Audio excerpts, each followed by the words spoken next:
네, 어벤져 전략회의 5월 12일 1월 순서 진행하겠습니다.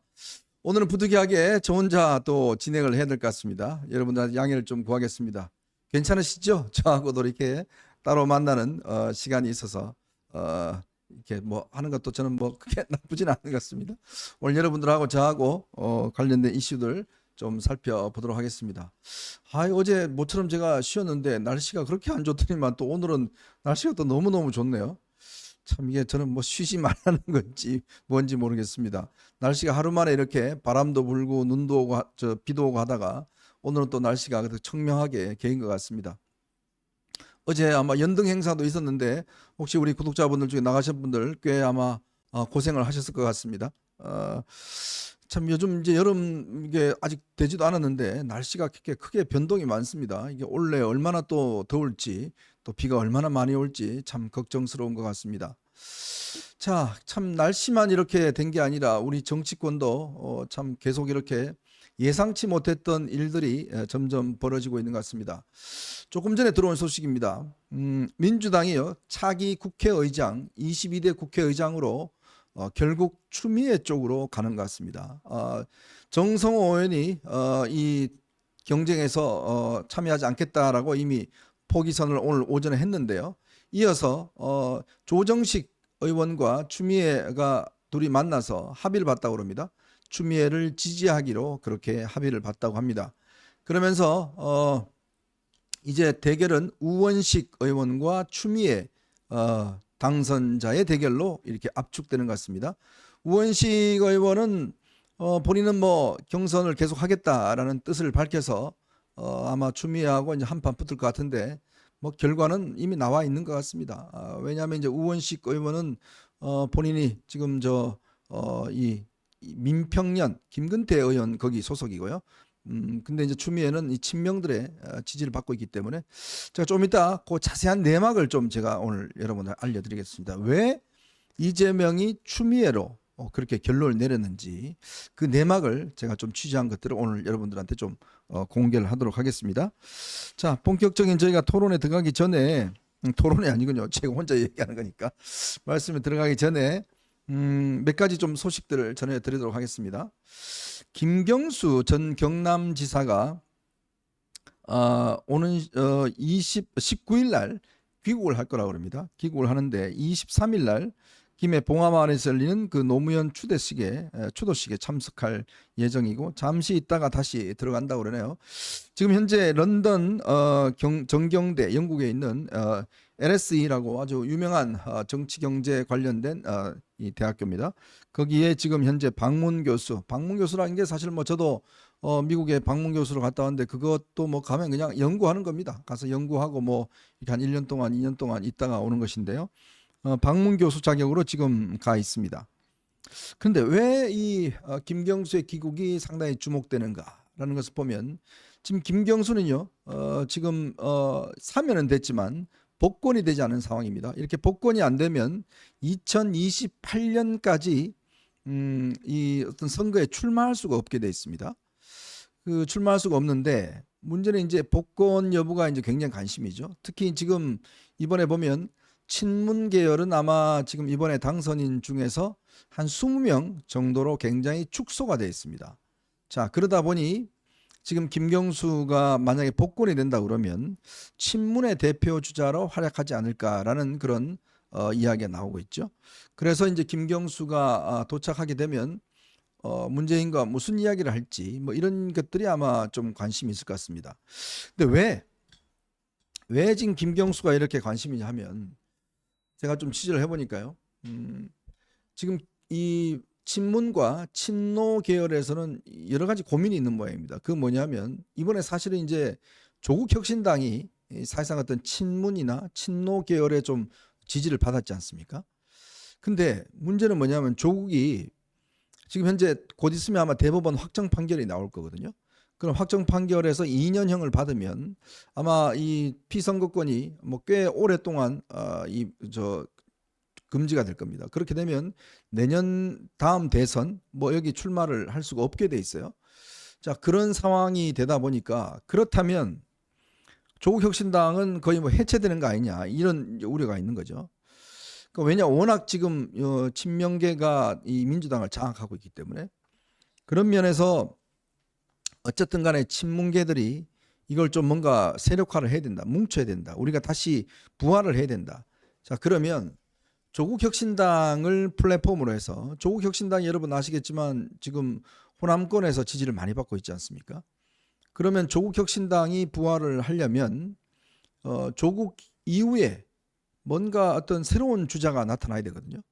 그 주자가 누굴까? 현재로서는 김경수 이외에는 보이지 않는다는 거죠.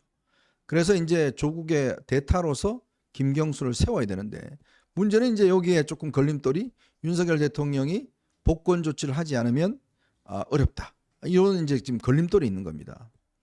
그래서 여기서 바로 양정철이라는 인물이 나옵니다.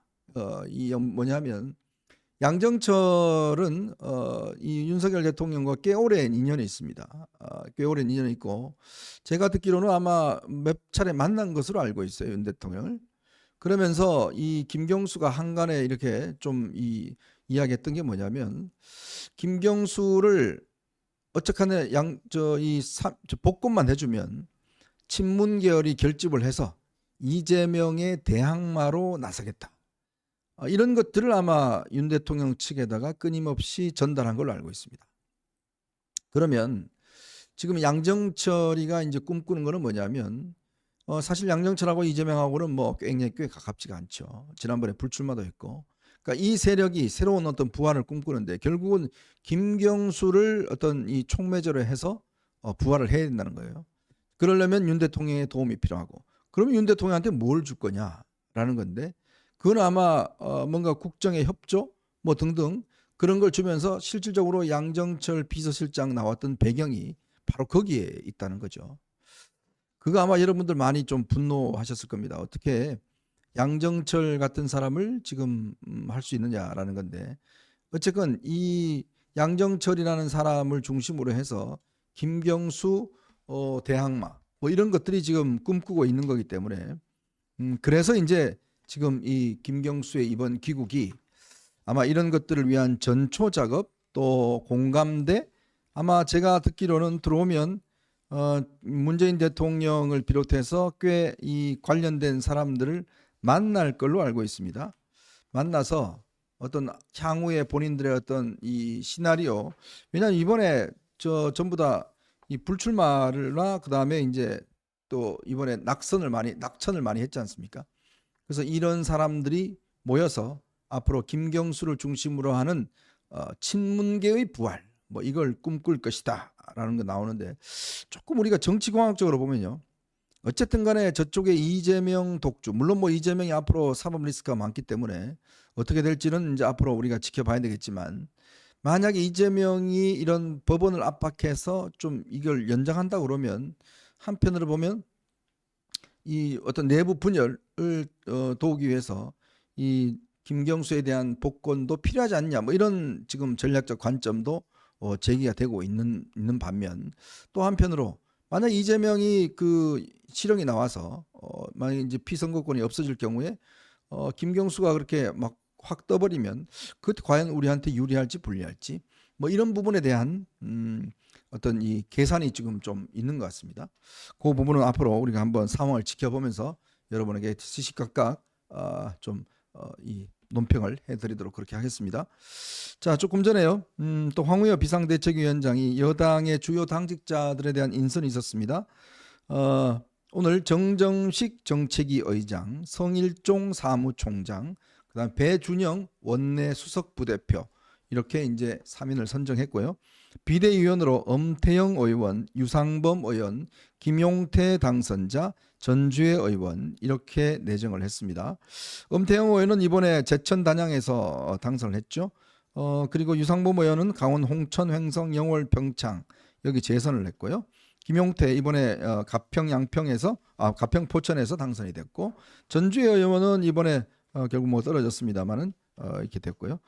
그렇게 정점식, 성일종, 배준영 뭐 이렇게 구성이 됐다는 거 이렇게 여러분들한테 전달해 드리도록 하겠습니다. 자, 오늘 여러분들과 함께요. 제가 세 가지 주제를 가지고 좀 이야기를 드려볼까 생각이 듭니다. 자, 우선 추미애로 거의 확정적인 것 같습니다. 왜 추미애일까? 왜 이재명은 추미애를 선정했을까? 당초 처음에는 생각이 안 그랬던 것 같은데 요게 한 2주 정도 사이에 입장이 싹 바뀌었어요.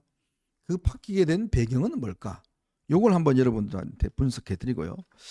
자, 조정훈 의원이 지금 TF 팀장인데 백서 이 조정훈 의원의 지금 행동을 보니까 거의 트로이 목마 수준 같다라는 그런 지적들이 많습니다. 트로이 목마란 게 아시겠지만 이게 뭐 트로이 목마 안에 적군이 들어와서 그 성을 점령하는 뭐 그런 이야기 아니겠습니까?